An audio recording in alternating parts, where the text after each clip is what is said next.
Greetings. This is Brother Eli. Welcome to Bible Truth Revealed. This channel is dedicated to exposing the lies of Christianity and revealing biblical truth. On this channel, we worship and serve the Most High God of Israel only. This teaching is entitled, Is it wrong to beg? That is it wrong to beg? In many countries, beggars are often seen on street corners asking passersby for money. At first, we may give them some spare change, but eventually, as this keeps happening, we start wondering if we should give them more money, whether they really spend the money on food, or even if we should be giving them anything at all. Here is a quick video about street beggars, also known as panhandlers. Now, these people stand at shopping malls with small children holding signs asking for money. We wanted to know, are they down and out or professional panhandlers? I'm looking for a job. From the San Fernando Valley Please help, I've lost my job. to the Santa Clarita Valley, I'm waving at cars. our undercover cameras captured similar-looking groups of panhandlers with children, some small enough to even be breastfeeding, all holding signs claiming to be down and out. But are they as needy as they seem? You're driving a rental car? Maybe not. Here is a second family. We've watched them outside shopping areas all over town. The signs are very similar. Please help. Lost my job. I have 3 kids, 4 kids, and it goes on and on and on. Residents believe they're all working together. It is a well-organized group, no question about it. And they're fed up. Stop panhandling in Santa Clarita Valley. We don't want you here. I'm tired of paying for your damn car note. Get out of here. Get out of here? Is this the right response to beggars or panhandlers? We will soon find out. There are many scriptures that encourage us to give to the poor. One example of this is Proverbs chapter 28, verse 27. That's Proverbs chapter 28, verse 27. And I will be reading from the Brenton Septuagint translation. It says, He that gives to the poor shall not be in want, but he that turns away his eye from him shall be in great distress. None of us wants to be in great distress, and most of us want to do the right thing. For this reason, it is important to understand this subject so we can respond appropriately to those who beg us.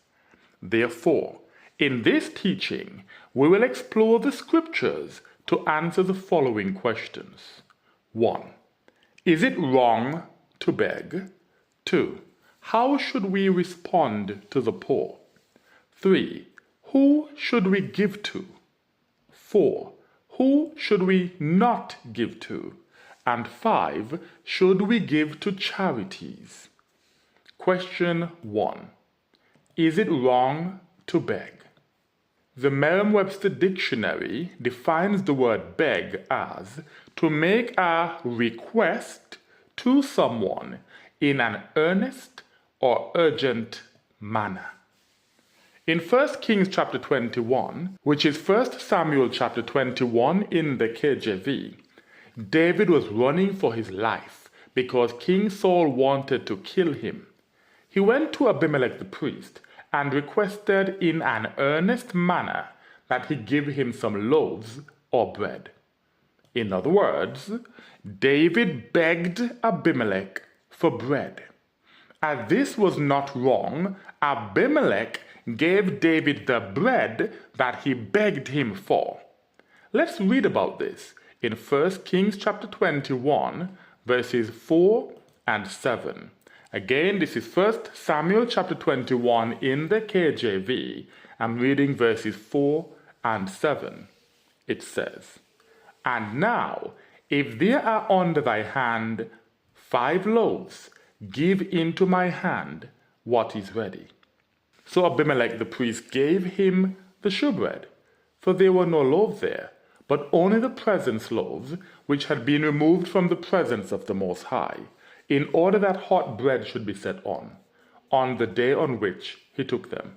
So we see that David begged Abimelech for the bread, and Abimelech gave David the bread. So the answer to the question is no, it is not wrong to beg. However, begging should be a last resort, and it is only to be done in exceptional circumstances. In the case of David, he was running for his life.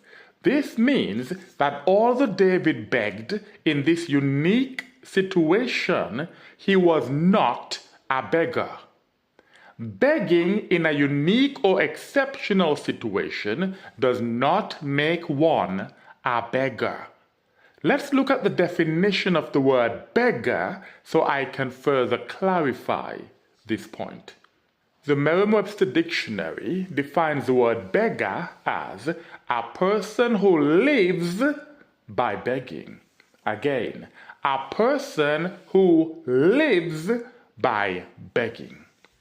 There is a big difference between a person who finds himself in a situation where he must beg in order to survive and a person who chooses to live by begging. Under no circumstances should we choose to lead a beggar's life. This is clearly stated in Ecclesiasticus chapter 40, verses 28 to 30. Ecclesiasticus is Sirach in the Apocrypha, and I'm reading chapter 40, verses 28 to 30. It says, "My son, lead not a beggar's life. Lead not a beggar's life, for better it is to die than to beg. It is better to die than to lead a beggar's life. The life of him that dependeth on another man's table is not to be counted for a life. It's like you're dead, for he polluteth himself with other men's meat. But a wise man, well nurtured, will beware thereof." So a wise man who's well nurtured will be careful not to depend on another man's food, money, or other resources for his life. Verse 30, "Begging is sweet in the mouth of the shameless." Begging is sweet in the mouth of the shameless, but in his belly there shall burn a fire. So to reiterate, it is not wrong to beg if you have a genuine need, but it is a shameful thing to lead a beggar's life.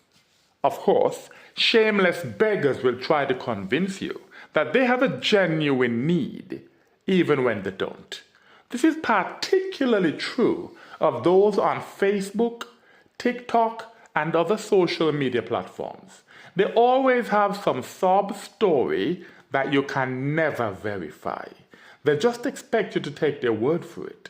They might even have photos to quote-unquote prove they are struggling. And there are always multiple ways for you to give. No Cash App, no problem. You can use this link instead, or this one, or that one. These are professional beggars who have no shame. First, they send you a friend request saying shalom, and the next thing you know, they want you to send money to support their orphanage.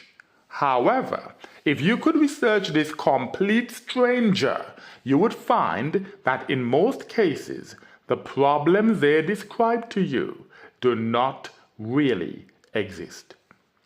It's just a shameless beggar trying to separate you from your hard-earned money. Question 2. How should we respond to the poor? Firstly, understand that not every poor person is a beggar. A poor person who offers a service in exchange for payment is not a shameless beggar. A poor person who offers to shine your shoes, helps you to find parking, cleans your car, or helps to pack your groceries into your car is offering a valuable service to the public. This is quite common and safe where I live, so I gladly give money or food to these hard-working poor people, no matter who they may be. Why do I sometimes give food, you ask? Because this way, I don't have to wonder if they will use the money to buy drugs. It is also a common practice for Israelites to give food to the poor. Proverbs chapter 22, verse 9. Proverbs chapter 22, verse 9 says, "He that has pity on the poor shall himself be maintained, for he has given of his own bread to the poor." He has given of his own bread to the poor. That's food. Proverbs chapter 31 verse 20 speaks of the virtuous woman. So this is what it says in Proverbs chapter 31 verse 20 in the Septuagint. "And she opens her hands to the needy and reaches out fruit to the poor." She reaches out fruit to the poor. Fruit is food. So when in doubt, we can give food instead of money to the poor. Those who are genuinely in need will appreciate getting something to eat. If you offer food to an apparently poor person and they tell you to give them money instead, you might be facing a shameless beggar. Ecclesiasticus chapter 29. This is in Sirach in the Apocrypha, chapter 29, verses 9 to 10. It says this, "Help the poor for the commandment's sake, and turn him not away because of his poverty. Lose thy money for thy brother and thy friend. Thy brother and thy friend, and let it not rust under a stone to be lost." The general rule is for us to help the poor people we know. For example, our brothers and sisters and our friends. This passage is not talking about random strangers who beg us on the streets or online. We are being told to help the poor because they are our brothers and our friends. And it leads nicely to question number 3. Who should we give to? When we were in our own land, there were laws in place to provide for the poor. We can find an example of this in Deuteronomy chapter 15, verse 7. That's Deuteronomy chapter 15, verse 7, and it reads thus, "And if there shall be in the midst of thee a poor man of thy brethren, of thy brethren, of thy brethren, in one of thy cities, in the land which the Most High gives thee."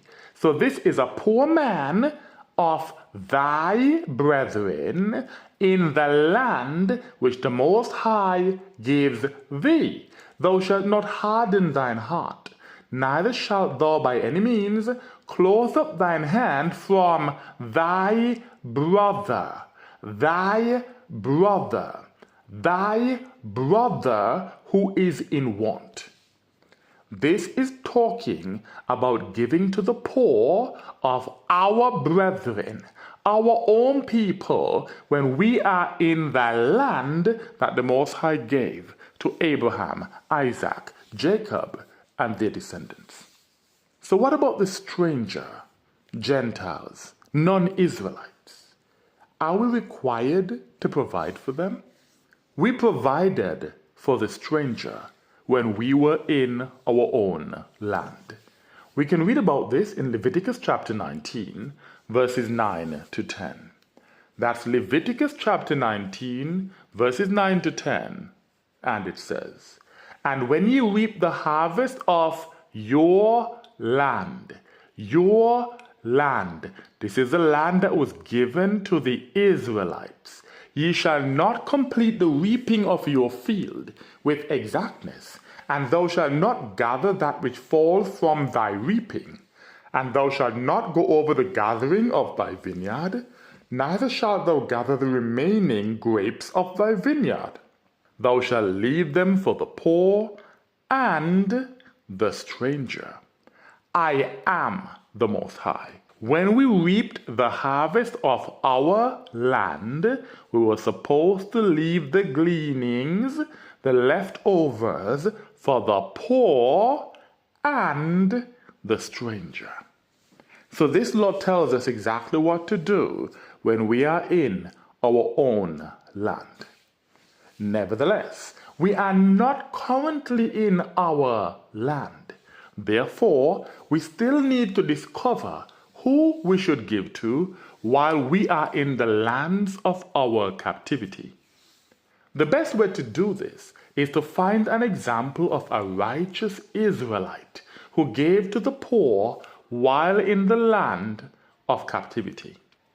Tobit was a righteous Israelite who lived in the land of Assyria, the land of his captivity.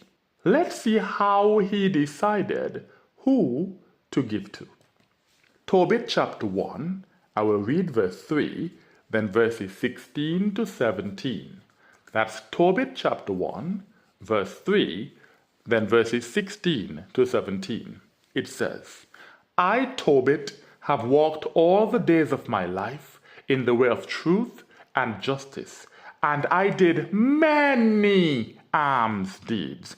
That means he gave alms to many people. Again, I did many alms deeds to my brethren,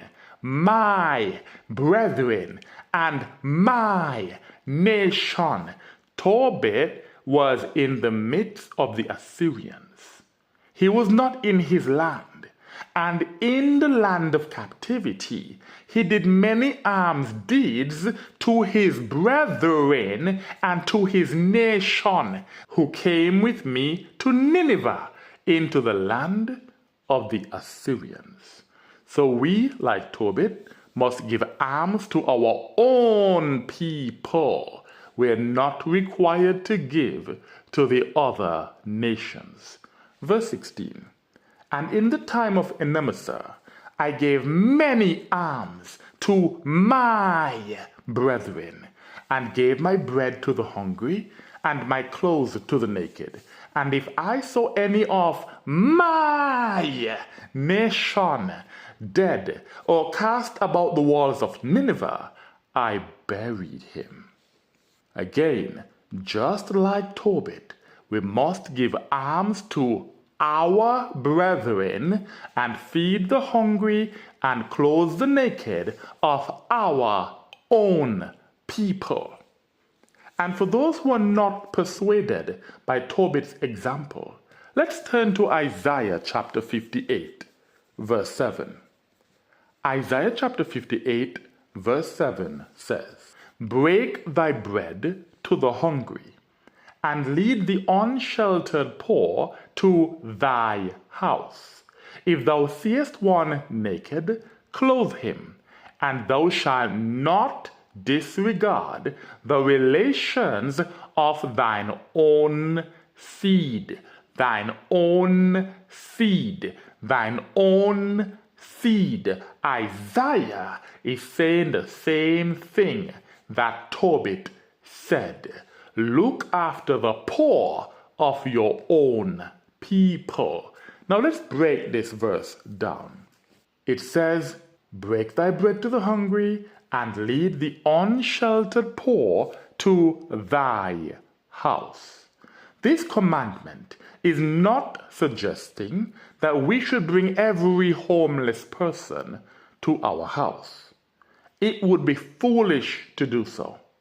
Ecclesiasticus chapter 11 is Sirach chapter 11 in the Apocrypha, and I'm reading verses 29 and 34 so we can better understand what it means when it says to lead the unsheltered poor to thy house. Ecclesiasticus chapter 11 verses 29 and 34 reads thus: Bring not every man into thine house. So it's not talking about just anybody. For the deceitful man has many trains.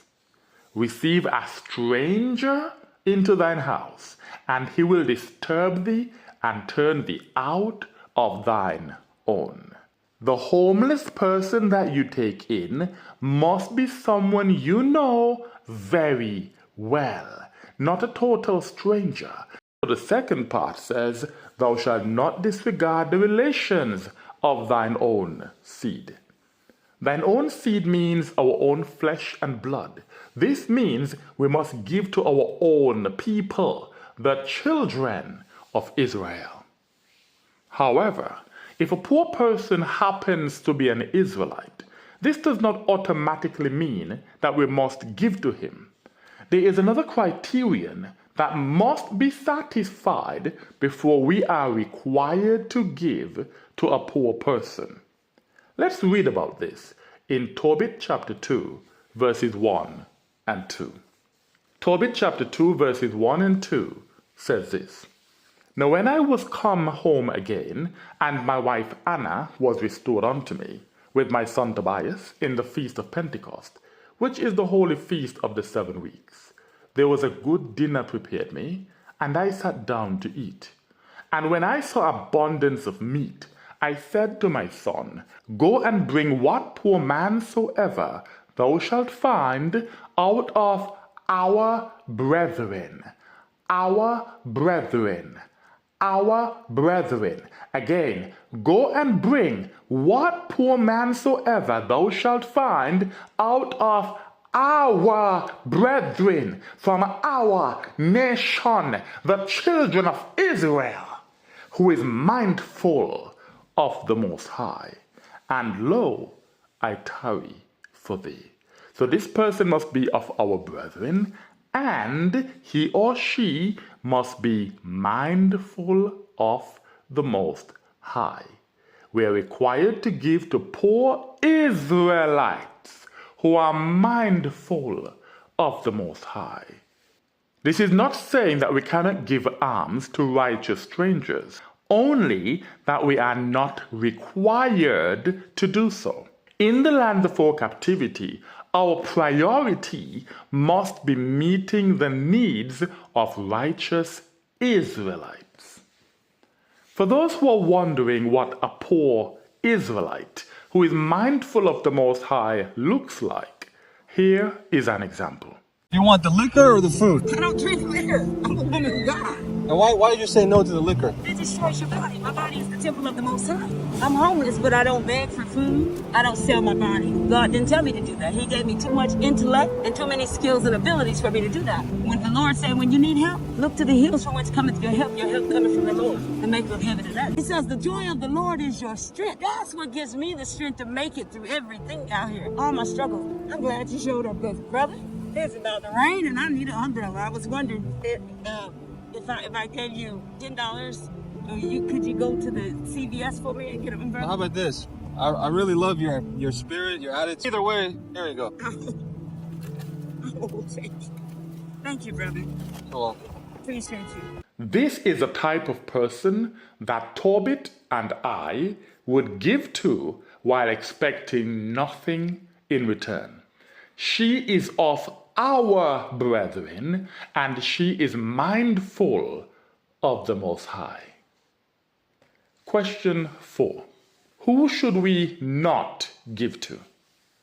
It should be clear by now that we are not required to give to anyone who is not an Israelite that is mindful of the Most High.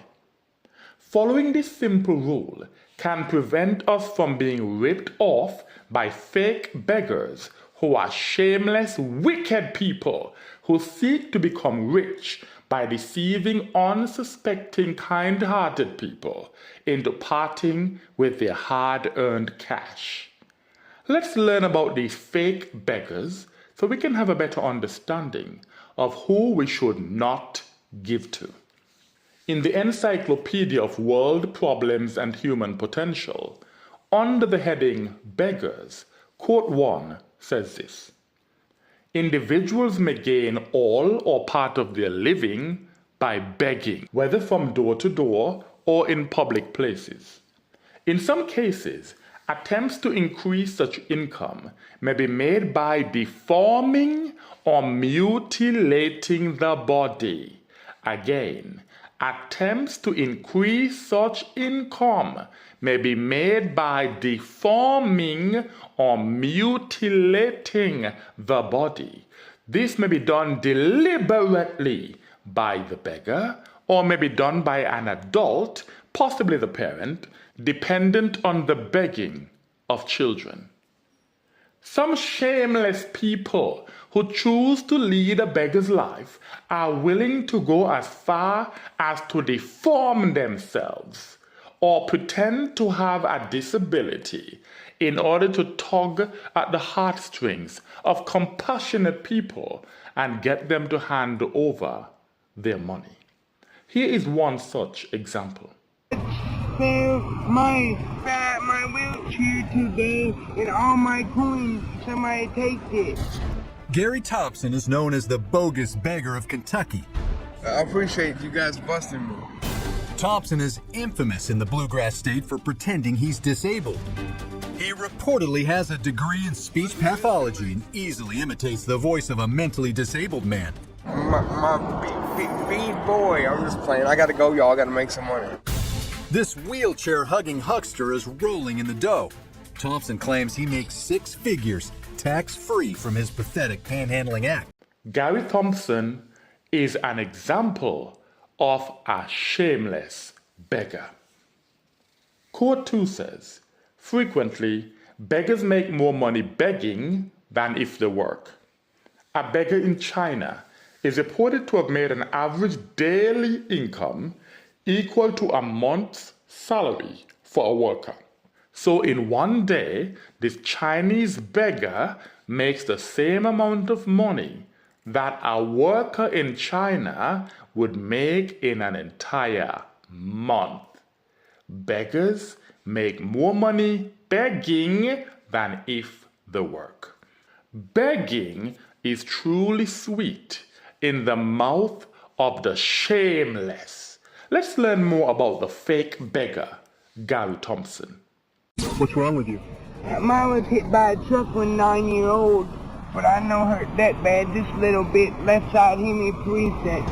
So what are you asking for? Money for Money? fans.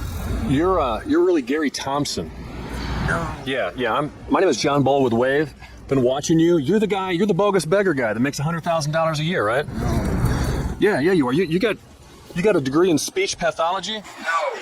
Don't want to be on camera. I break it.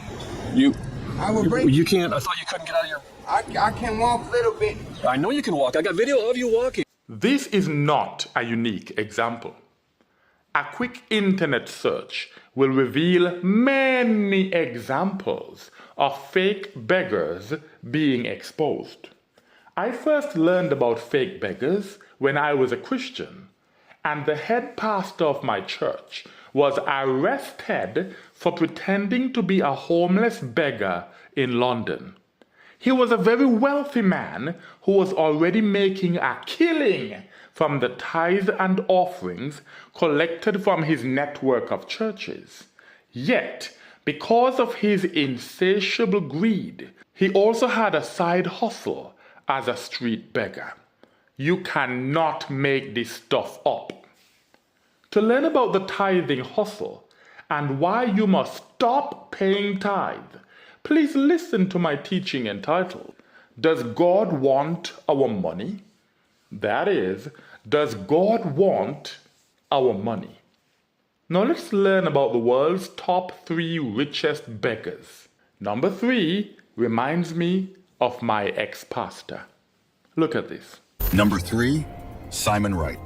For 3 years, Simon Wright sat on London's Putney High Street, holding a sign that read, "Homeless and Hungry." He perfected the Sympathy Act, making around $63,000 a year, more than many full-time workers. However, police later exposed him when they followed him home to a luxurious $380,000 apartment. Even after being banned from begging, he shamelessly returned to the streets. Number 2, Aisha.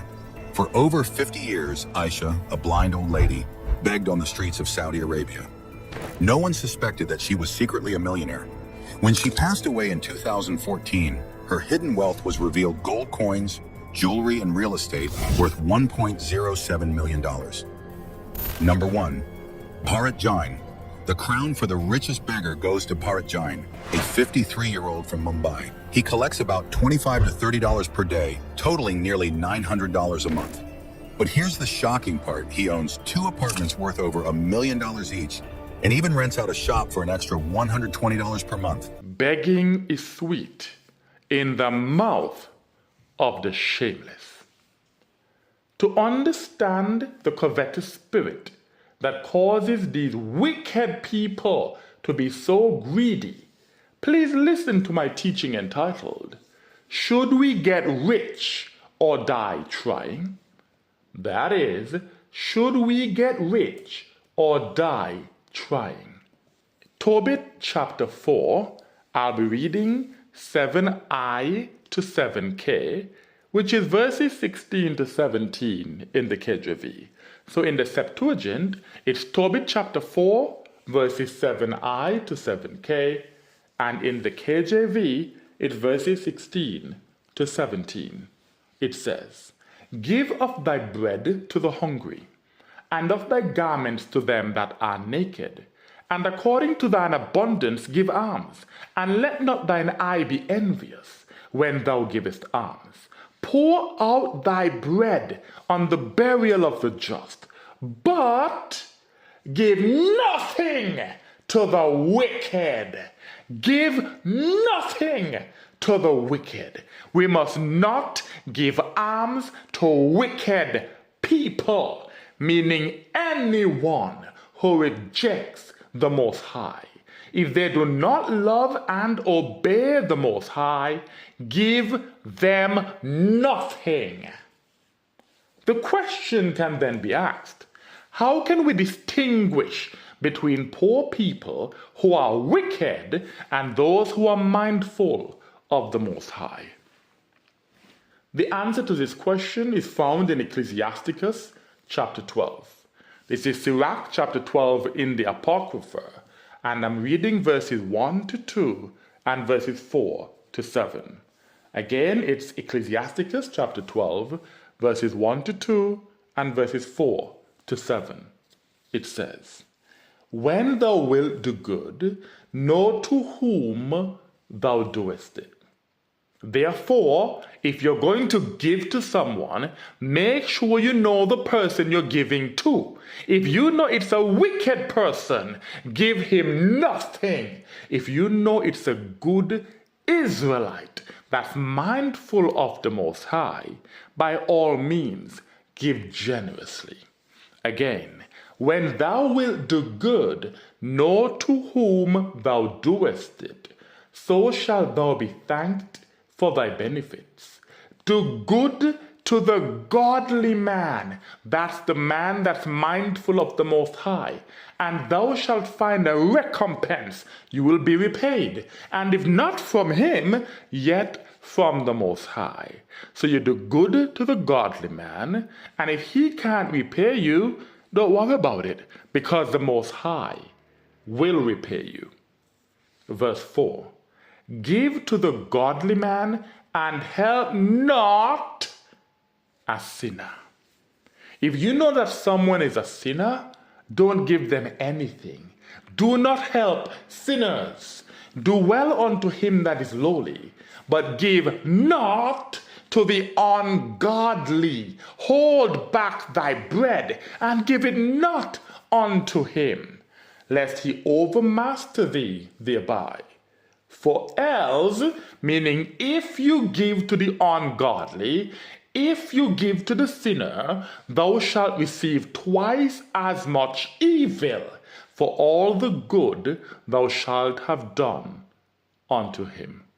Just like the Most High repays us with good, when we give to the godly, he also repays us with evil when we give to the ungodly. If you are a generous person who gives indiscriminately to anyone who asks of you, yet you constantly find yourself going from tribulation to tribulation, it's because the Most High is afflicting you. Stop giving to the ungodly.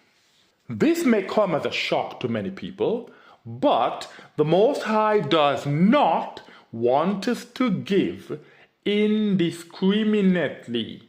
We must not give to the ungodly, the wicked, or sinners. Verse 6 tells us why.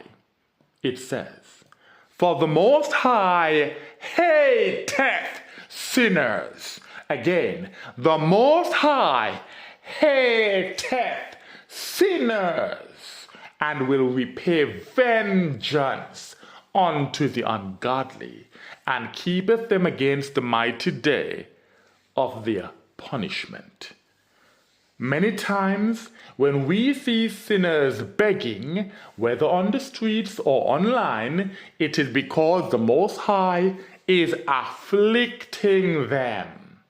He wants them to repent, to stop sinning. So the best thing they can do is repent. They can turn from their wicked ways and choose to serve the Most High only and keep His commandments. And then He will deliver them from their affliction. On the other hand, if we choose to help these sinners that the Most High is afflicting, there will be no good reason for them to repent. This is why the Most High would punish us for helping them. Verse 7 says, "Give unto the good and help not the sinner." It doesn't get any clearer than this. The best way to avoid giving to sinners, the wicked, or the ungodly is by giving to people you know. If you give only to people you know, you have a better chance of giving only to people who are mindful of the Most High. Again, I'm not talking about poor people who are offering a service in exchange for payment. It's perfectly fine to give to those people. I am referring to those who ask for alms while offering nothing in return. If you do not know them, or if there is no evidence that they are mindful of the Most High, do not give to them. For those who think this is harsh, let's read King David's prayer for his enemies in Psalm 108, verses 9 to 12. Psalm 108 in the Septuagint is 109 in the KJV, and I'm reading verses 9 to 12. It says, "Let his children be orphans, and his wife a widow. Let his children wander without a dwelling place," that means be homeless, "and beg." King David was praying that his enemies would become homeless beggars. Let them be cast out of their habitations. Let his creditor exact all that belongs to him. So take away everything that he has, and let strangers spoil his labors. Let him have no helper, neither let there be anyone to have compassion on his fatherless children. This is evidence that King David did not give alms indiscriminately. He was fully aware that wicked people deserve to beg and find no compassion from the righteous. For a more positive quote from King David, let's read Psalm chapter 36, verse 25. Psalm chapter 36 in the Septuagint is chapter 37 in the KJV, and I'm reading verse 25. It says, I was once young. Indeed, I am now old. Yet I have not seen the righteous forsaken, nor his seed seeking bread. King David had not seen the righteous forsaken, nor his seed seeking bread. If a person is righteous, the Most High will provide for them. He will either turn around their difficult situation, provide for them in unexpected ways, or put it on someone's heart to give alms to them. And more often than not, this will be someone they know. This is exactly what happened to Tobit when he lost his sight and was no longer able to work. His wife went to work instead, and because of his righteousness and generosity, other people gave alms to him and his wife. Let's read about this in Tobit chapter 2, verses 11 to 14. That's Tobit chapter 2, verses 11 to 14. And it says, "And my wife Anna did take woman's works to do. And when she had sent them home to the owners, they paid her wages." So they didn't just sit and beg. She actually went and found a job. They paid her wages, giving her also besides a kid. So in addition to her wages, she was given a baby goat. "And when it was in my house and began to cry, I said unto her, From whence is this kid? Is it not stolen? Render it to the owners, for it is not lawful to eat anything that is stolen." Tobit was a truly righteous man. Even though his family was in need, he refused to eat anything that was stolen. Verse 14, "But she replied upon me, It was given for a gift more than the wages. So it was given to her as a gift, in addition to her wages. Howbeit, I did not believe her, but bade her render it to the owners, and I was abashed at her." So Tobit was ashamed, embarrassed, because he thought that his wife might have stolen this little goat. He said, "Give it back to the owners, I don't want it." But she replied upon me, "We are thine alms, and thy righteous deeds. Behold, thou and all thy works are known." Everybody knew that Tobit was a righteous man who gave alms to the poor of his own people. Therefore, when he was in need because he had lost his sight, he was not forsaken. The people gave alms to Tobit and to his wife, just like Tobit gave alms to the people of his nation who were mindful of the Most High. This is the way it is supposed to be in the lands of our captivity. Israelites are required to look after our brethren who are mindful of the Most High. Question 5. Should we give to charities? Donating to quote-unquote charitable organizations is the heathen's way of trying to give alms to the poor. For this reason, they often become victims of charity fraud. Let's learn about this from a short video on the subject. People across the country opened their hearts and wallets to help cancer patients by donating to 4 cancer-related charities, all with ties to East Tennessee. But tonight, state and federal regulators say those charities lied about what they were really doing with the money. Consumer investigator Jennifer Krause has more on what's being called the biggest crackdown on charity fraud ever. $187 million. That's a lot of money, and it could have helped a lot of cancer patients. But the Federal Trade Commission and regulators from all 50 states allege that that money that was given to 4 cancer-related charities instead wound up in the pockets of the people running those charities.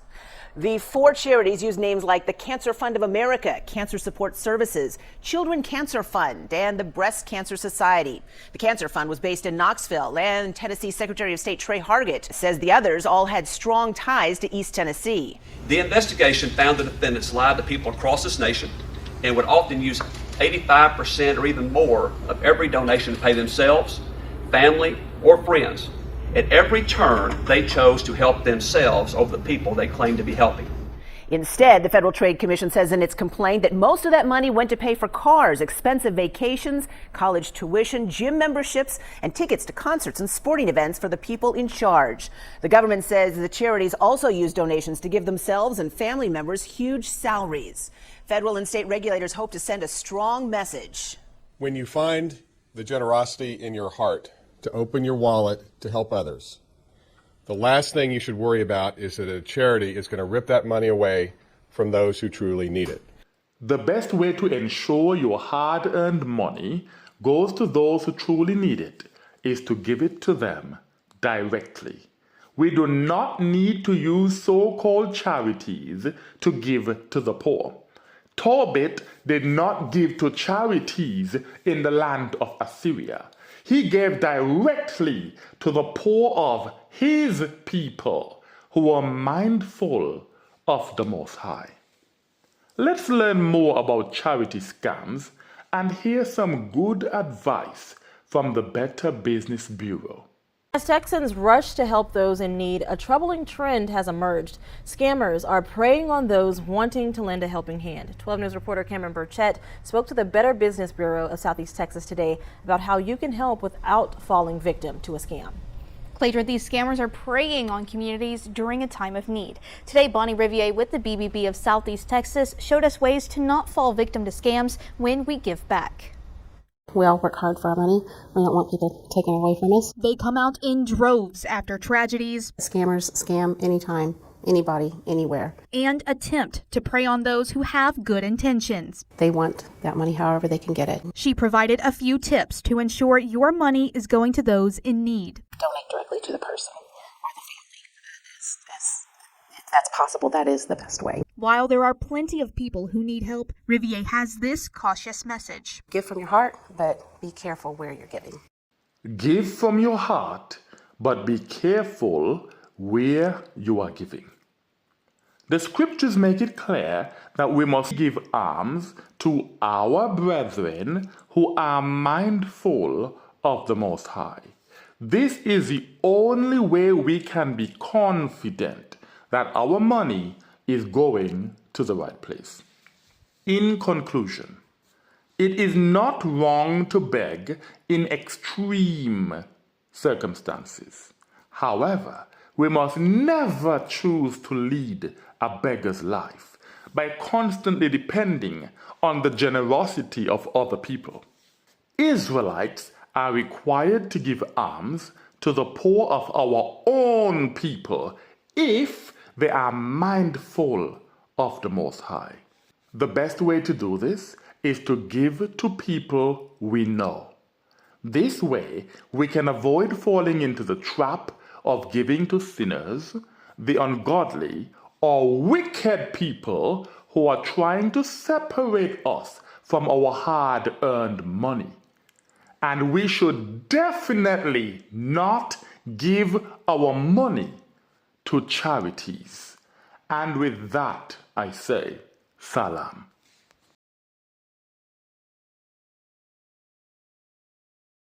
Stop panhandling in Santa Clarita Valley. We don't want you here. I'm tired of paying for your damn car note. Get out of here.